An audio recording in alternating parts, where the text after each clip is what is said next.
Hello everyone, welcome back to another video here. So, today I officially am going to be showcasing the exotic that I plan on being the top 1% of using the particular exotic. And it has to be my number one most used exotic. So that's something to keep in mind here is that at least in previous years, they show you what you've killed the most with the top three exotics that you've gotten the most kills with, and it uses that number one exotic and says what percentile you are in that one. So I'm gonna make sure that this exotic is that case. I'm gonna be finally embracing my personal, what at least I say is my favorite exotic. It's just as a whole. I don't know if I have favorite exotics anymore in terms of weapons. Most of my favorite exotics are like armor pieces like Kepri's Horn. I love Kepri's Horn. Kepri's Horn is goaded. I'm not using that for this build, obviously. But in Wishful Ignorance, I love that exotic. I'm starting to love exotic armors, while exotic weapons I don't really care about, generally speaking. Especially raid and dungeon ones. They're just too niche. They're way too niche in their given fields. They just are they're just way too niche, in my opinion. Hard Shadow is a fun niche because it can be used in other classes, but things like Terrible's a little bit too generic. Eyes of Tomorrow is too specific of uses. Obligation. That's not collective obligation. I think that's the actual exotic's name. See, I don't even know the real exotic's name. Finality's Augur is niche just for turret spam, I guess. Euphony as well. So I feel like that's not where Rated Dungeon Exotic should be. I feel like they should be close to OG 1000 Voices, OG Gallowhorn, you know, when it re-released in Destiny 2. It should be those levels of potency. Because that was the real nice part about chasing raid exotics was they were good. They were great. And we haven't had a good raid exotic. At least that's not one from an old raid from D1. We haven't had a good one really since 1K. Well, Legend of Acris, I believe, had its time in the sun, but like Eyes of Tomorrow has never been really goated. I say Conditional Finality was the last good exotic, but would I say it's really the best? No, it's mostly a PvP shotgun. Let's be real here. But that's just besides the point. Really important stuff here. I am not streaming this Sunday. I am streaming on Monday. I'll be streaming some Guardian, the new Destiny 2 mobile game. That's what I'll be streaming on Monday. I think I'm going to be moving streams to Monday nights. Generally speaking, obviously I might swap it back to Sunday, especially if there's like a Lions game or something on Monday, because I'm going to be listening to the game. I'm a Lions fan. I do watch football. I'm not getting into that much here, but if there's a Monday night game, stream will be on Sunday. Otherwise, it'll be on Monday nights. Now, after this video comes out on September 1st, nothing Sparking Zero related has gotten announced, so I am going to be putting out a community poll on what horror game y'all want to see for spooky time. Obviously, if no votes occur or anything like that, then, you know, I'll just pick one. Or I'll let Torchic help deciding which one I want to do. So, but yeah, expect that on the lookout on the community tab here. So, yeah. That's also what's going on. Now, of course, Liza P, expect that in the winter, November or December. Again, depends on when Phantom Blade Zero comes out and whatnot. The new Elden Ring Night Rain stuff, the new difficulty stuff, it is coming out on September 11th. But I won't really be playing it until Sunday or Monday. Expect a stream for that to either be Sunday or Monday. It depends on if the Lions game is Sunday or Monday. We'll be streaming doing that new difficulty stuff the following day. Because I work the day where I usually work Thursday, Fridays, and Saturdays. At least those nights. So I'm not going to be able to really touch it. So just to give y'all that heads up. When Sonic Crossroads releases, might have some random streams for Torchic and I, might have some random streams. But yeah.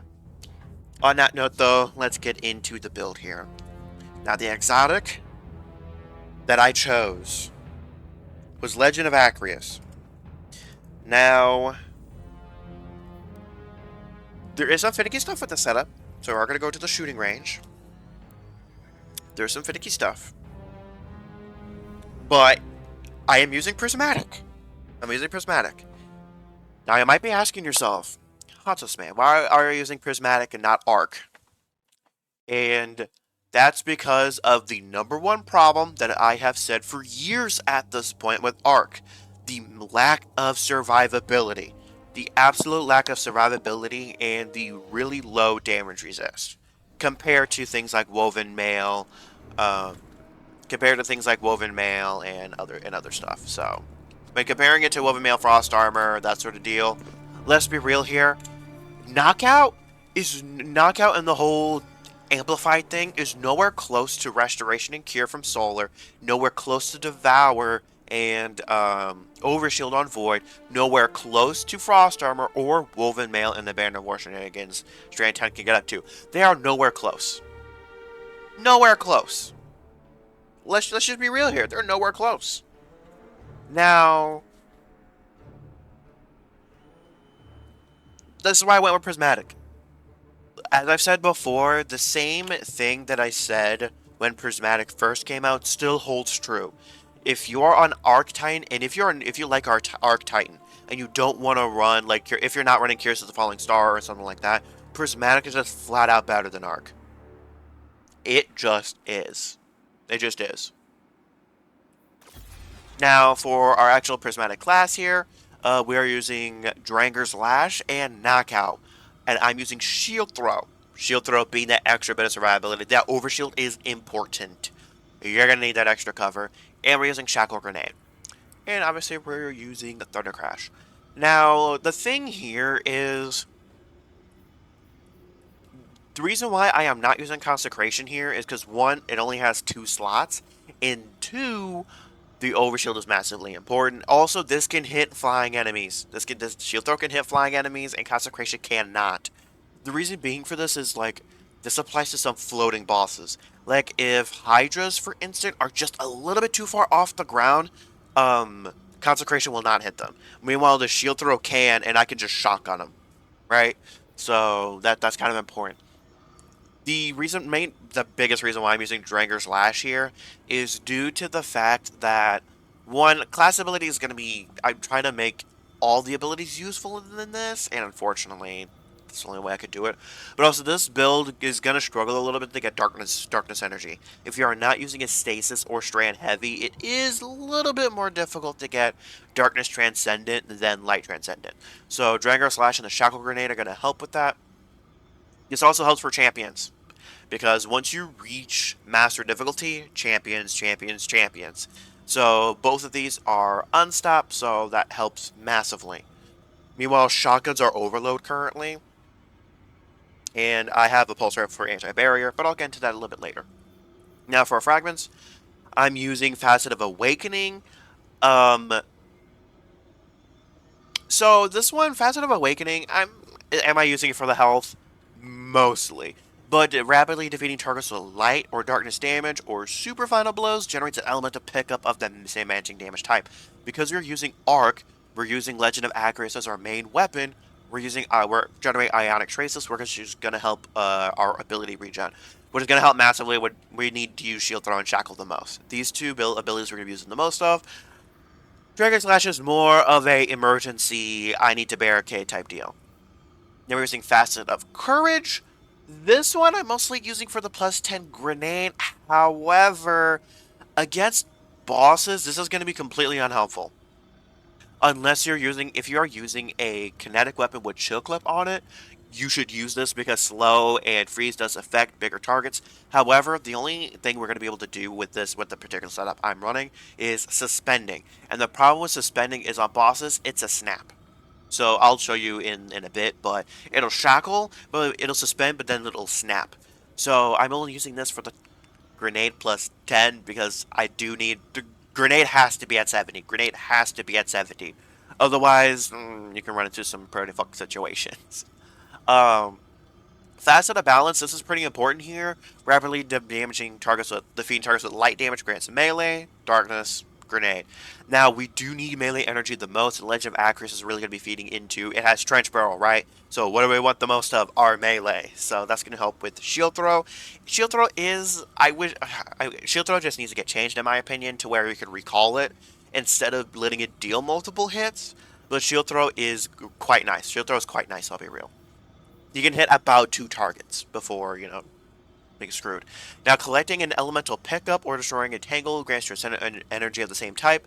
One, we're using this for the plus 10 melee, but also we're doing this because darkness energy, destroying those tangles are going to be kind of important for us. And then Facet Protection, we are using it for plus 10 melee. But the important part here is, while surrounded by combatants, you are more resistant to incoming damage. That is kind of important because we are using a shotgun, so we are going to be in close quarters quite a bit. But that's kind of important. If you do want to replace something, I would say, if you want to use a similar setup to me, or if you want to try this build out, I would replace Facet of Courage with something different. I would only replace it if you have higher stuff. I would say Facet of Justice would be pretty good for the little bit of extra super. Other than that, we're not really making big use out of much, so yeah. Alright, now on to the weapons themselves. Legend of Acre is our boy. I do have the Catalyst done. If you want to try using this build, you need the Catalyst done. No ifs, ands, or buts. You get the way extra reload speed. The ammo generation part is so important. Also, increased ammo reserves. It can hold 16 shots, I believe. Now, the thing I'm going to say about Legend of Acris is I wish it did anything with Arc. Like, it doesn't jolt, it doesn't blind, it doesn't give you amplified really outside of the rapidly defeating targets. Arc automatically gives you amplified, I believe, but it doesn't interact with Arc in any sort of way, in any meaningful way, really at all. Besides its element being Arc. Also, Long March is a really useful, a really useless trait outside of PvP. I would say personally this is a little bit more detrimental in some situations for me. Um, because you're expecting the enemy to be kind of close, so you're looking for the enemy close, but it's actually a little bit further away. So I personally wish this trait would get swapped for something else. This is not a PvP heavy. I know some people really like using this PvP, but really this is not. It's just not. Shock Blast, I think it's a fine intrinsic trait. In my personal opinion, I would remove this trait here, and I would let its exotic, like, give it a different intrinsic trait and change this to being the weapon trait itself.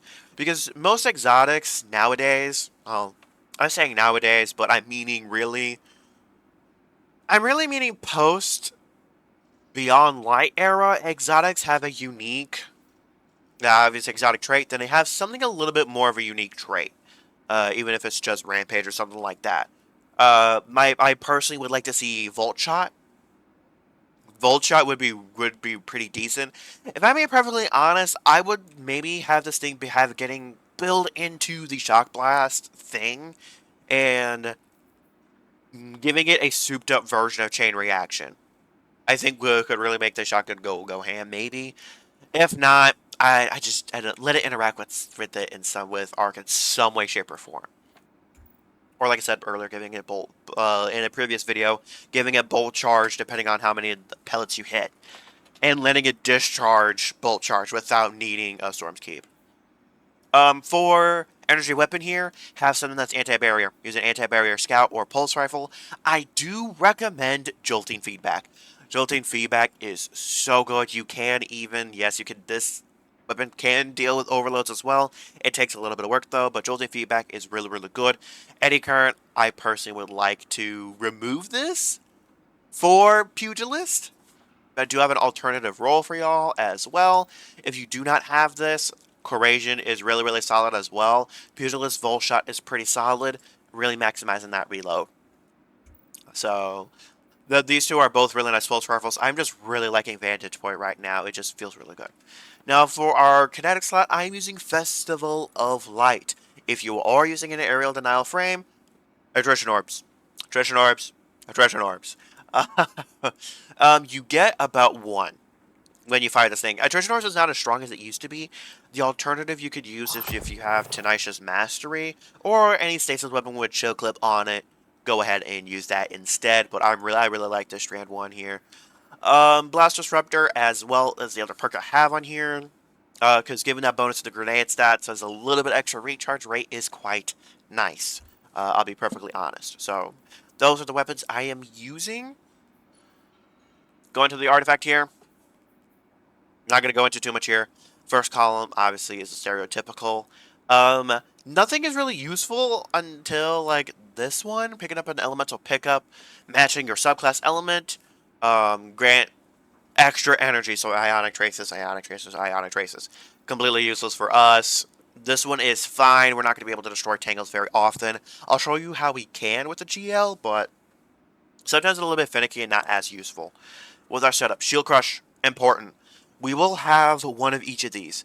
We will either have Amplified or Overshield pretty much at all times. Void Overshield is still quite potent, but we'll have Amplified pretty much at all time.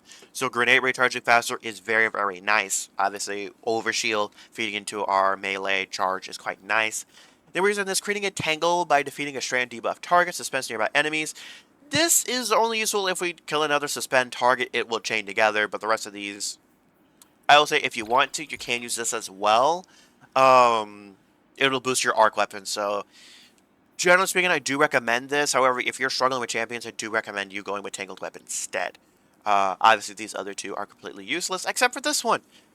Defeating targets has the chance to create an elemental pickup, matching your equipped super element, so an extra chance to get ionic traces, which is really important for this build in particular. Now, going into our specific mods here, I'm just letting y'all see these. Hands-on is really important for this.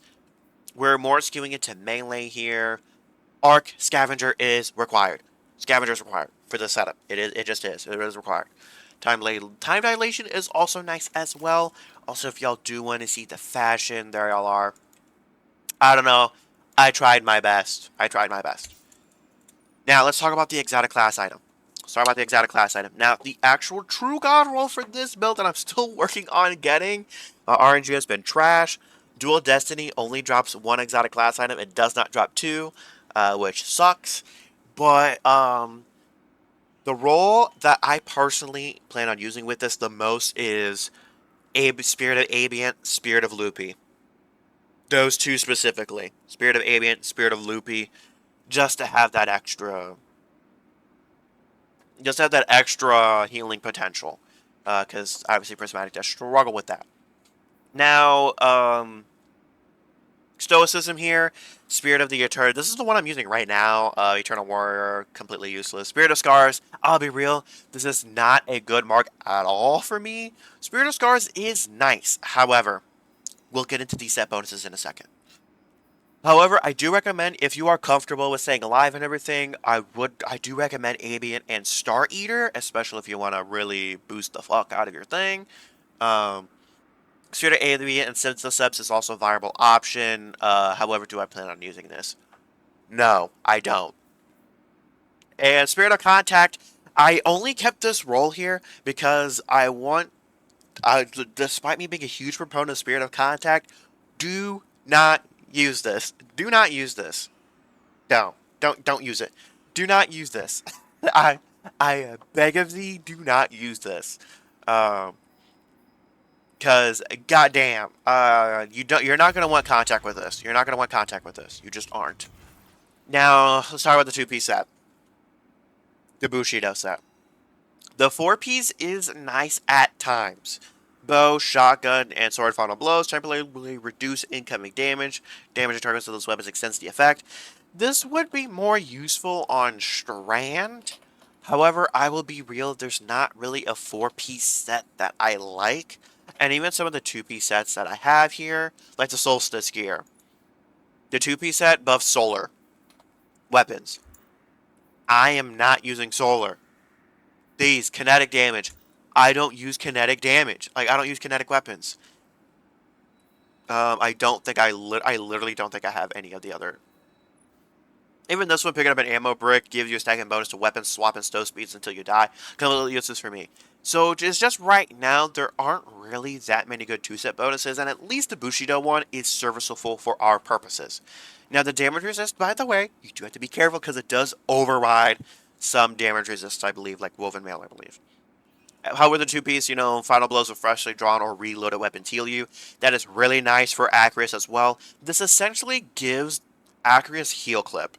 Essentially, it's a small heal clip, but it's still kind of nice. I really wish hand cannons were anti-barrier because, oh boy, or at least some special weapon to be anti-barrier because, god damn, yeah, damn, I would love to use Posterity. Posterity is still to this day my favorite legendary weapon with Frenzy Vulture for the extra reload. It's just, this is my favorite arc weapon, but it's not anti-barrier, and I need an anti-barrier weapon in here. And out of all of them, anti-barrier is the worst set of perks to even attempt to rely on, so. But, Voltshot, it does make it to where Voltshot essentially has a little bit of a heal clip to it, which is really, really nice. Which does make things like perk combinations like Jolting Voltshot and Unrelenting kind of interesting here.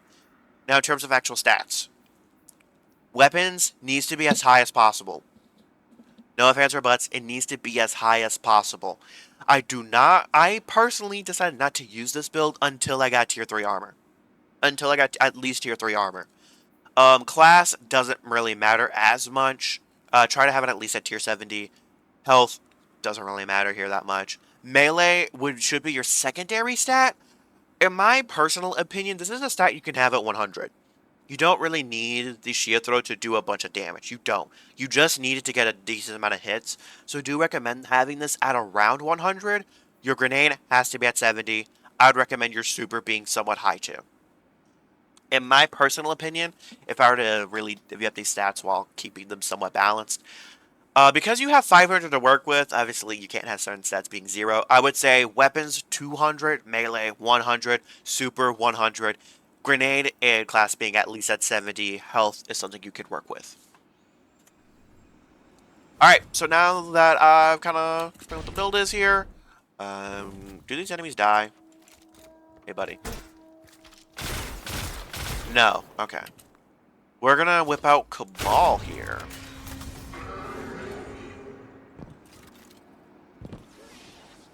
And, yeah, we need Scions. We just need to make a tangle. So you can't hit it with that, which does a decent amount of damage. So, but something I did want to mention here is Acrius's range is deceptively long. Is deceptively large. Obviously, it does have a range 100. Oh, I'm about to ruin this with... Okay, but I am reaching 2k kills. Now, keep in mind, its range is deceptively large. So if I zoom in here... Range is pretty large. Range is pretty large. Let's just fire here. It's decently long. It still damaged that one in the back, but it just healed instantly. So yeah, its range is quite large. Now, what I do recommend is if you're using this for more of an ag-clear sense, I do recommend you hip fire. If you're bossing, if you're able to be up close to the boss, I would say just continue to hip fire. If you can hit all of the pellets, try to hit all of the pellets. I will say that used to be more of a requirement than it used to be, but it has trench barrel, which isn't on here. Why isn't it mentioned here? Oh, yeah, it is. Never mind. So, yeah. So, you don't necessarily need to hit all of the pellets. If I remember correctly, beforehand, you had to hit all of the pellets. But you don't necessarily need to. But this will tighten the cone, as you can kind of, if you look closely at the center of the screen. It does tighten up quite a bit. So, you can tighten up the spread a little bit. If you're a little bit farther away and you can't be right up on the boss, I would say use that section for a little bit more of like bosses that like to float and whatnot. Fuck, wrong one. I need Carl.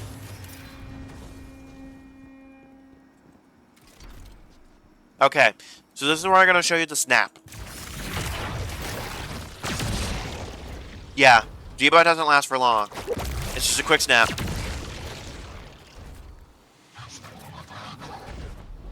Alright, something I do want to show here is damage when compared to Thunder Crash.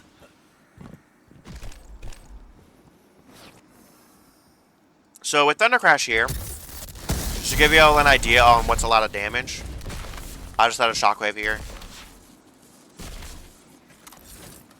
To put it into perspective, that's about 10k damage. Just, again, putting things into perspective, about 10k damage. Now, with this setup, you do generally want to do this before, accuracy, but we're just going to do it like this.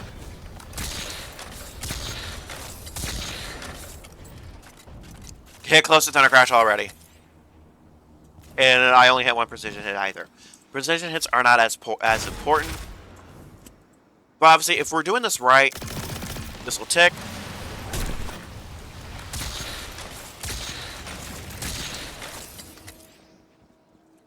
Okay, I think it's because I didn't have Shield Throw there. Shield Throw does do a lot of damage. I'll be real. Shield Throw kind of puts in some work. I will also say, when you're aiming with Legend of Acreus against an enemy like this, aim for about here. So that, like, the top of the pellet cone, the top of the pellets will, at least maybe some of them will hit the face. But you don't want to aim strictly for the head, per se, because you might risk some of the pellets missing. So, just do keep that in mind here.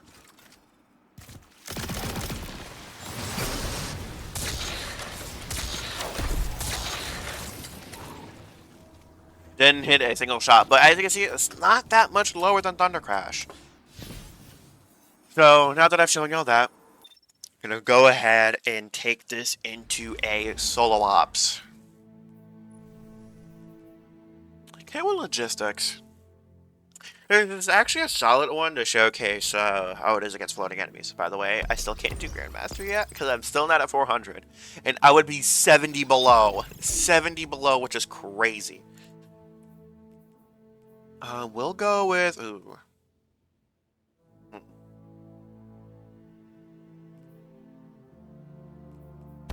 We'll do Rage and Caltrops. Those were not... None of those are good.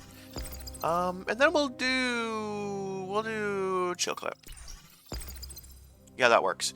By the way, I do recommend, so as you can see, we have Arc Threat on. I do recommend whatever element you're going up against, resist.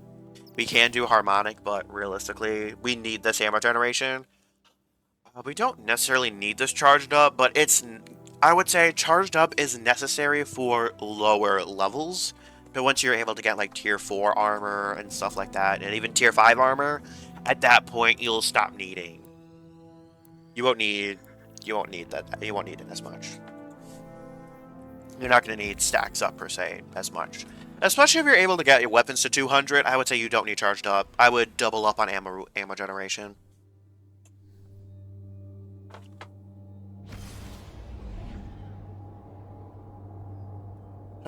So this one we're gonna be having barriers and unstops, I believe. Because 5 don't have overload, if I remember correctly. Recon is light in this sector. Be ready for anything. We're not meeting co-workers to hold you before you dive, but anything else.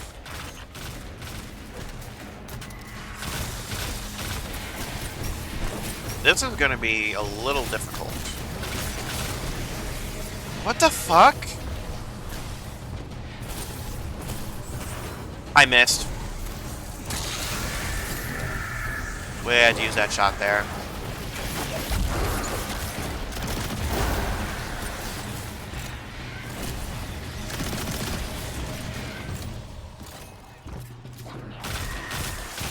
By the way, anti-barrier weapons do extra damage to shielded enemies.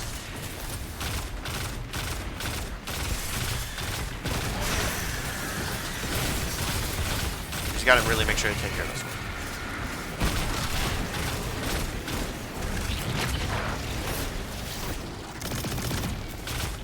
That's just to get us an extra orb somewhere.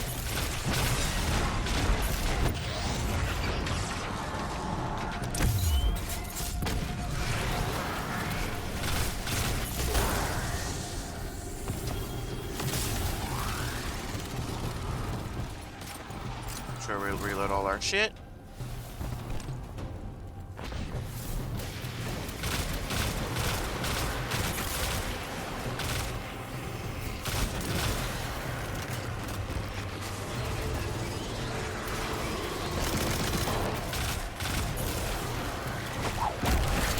We just did that to hold him in place in that,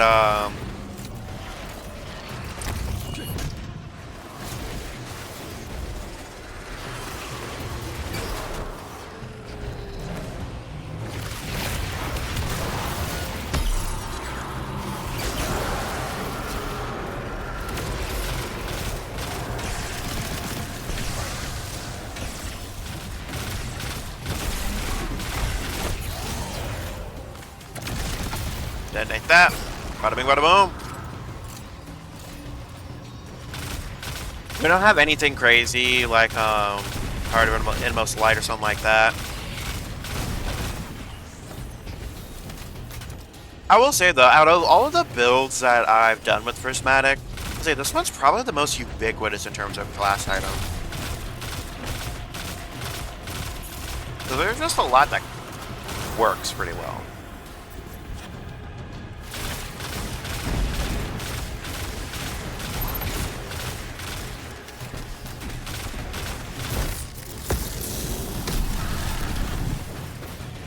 By the way, do keep in mind with T-Crash, it will not kill overloads automatically, I believe. I believe that's the only champion that doesn't one-shot on Master.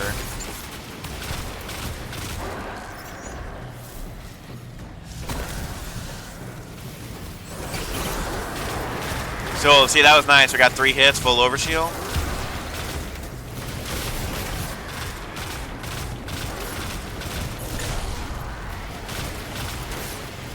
I will say though, usually for this mission, I do recommend running solar and running hammers instead of this setup, because you can bypass the wizard shield with hammers.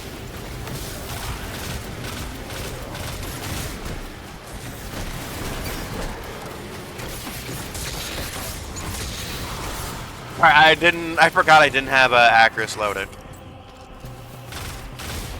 However, we do have enough ammo now where I'm a little bit more comfortable using it. The only thing that really sucks about this shotgun is ammo isn't good. That's why for that weapon stat, having that extra percentage to drop a heavy brick is so huge.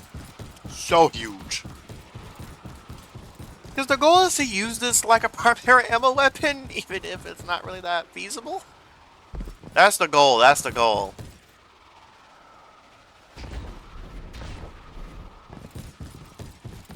I would say I'm probably going to start storing all of my unique Recon has class spotted items. their commander. Take them out to finish the job.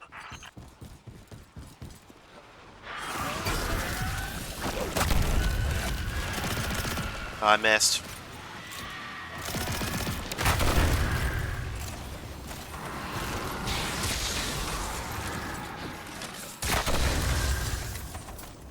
I do recommend kind of lining your targets up first.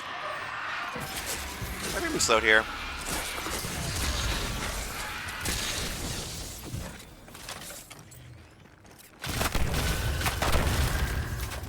I would say definitely keep some ammo though if you know you're fighting overloads, because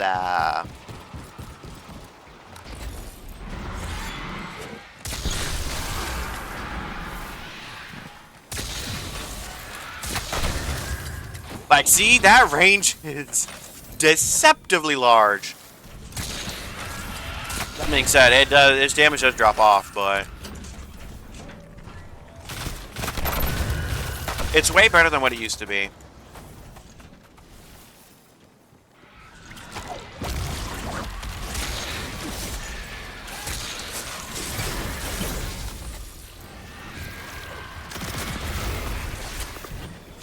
Beautiful. And obviously we have knockout just in case an enemy decides to get close, so. That's the one thing I really liked about Khepri's Horn was you could literally just, like, Chill Touch was a negligent perk was just negligent at best. Because you could just barricade and delete everything in front of you.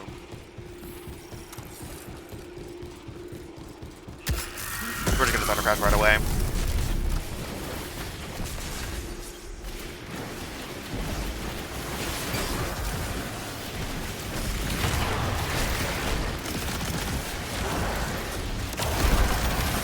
Oh, it popped itself. Alright, nice.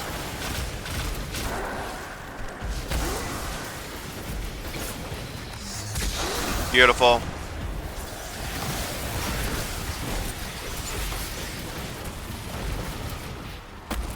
I'll say this is definitely an exotic that requires skill to use.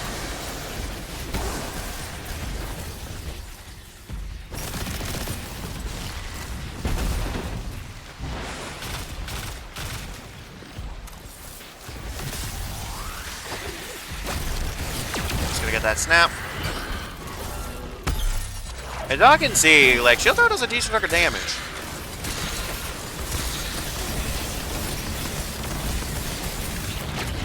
It's gonna get that snap. Shield throw.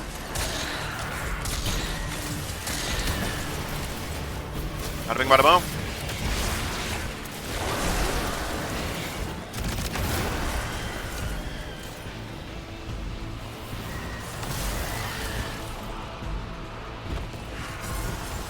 Unfortunately, we have to wait for the little rock to spawn.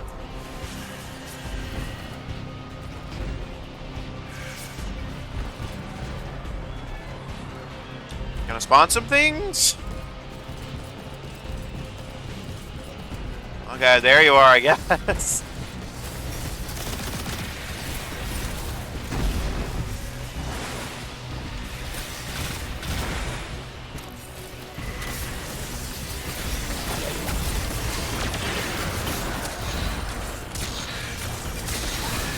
But yeah, that shit, like, Agros puts out some damage. It puts out some damage. In the Vanguard command meetings, Ikora mentioned we must bind the Nine. No one seems There you to know are. what it means. There's the build. I do apologize for the length of the vid, because this is probably the most complex build that I've made on the channel, I would personally say. And the main reason why I say that is because usually I usually just focus on the exotic and the weapon itself, and the subclass is usually just kind of the same. But the thing is, there's multiple exotic armor rolls that you can use for this. I don't even have the one that I personally want to use. But also, the kinetic and energy weapon do massively matter here. And I feel like there's a little bit more, there's a little bit more little stuff going on in here than in, you know, the usual build that I've posted. However, though, on that note, though, thanks for tuning in. Let me know what y'all think in the comments below, and I will catch y'all on the flip side.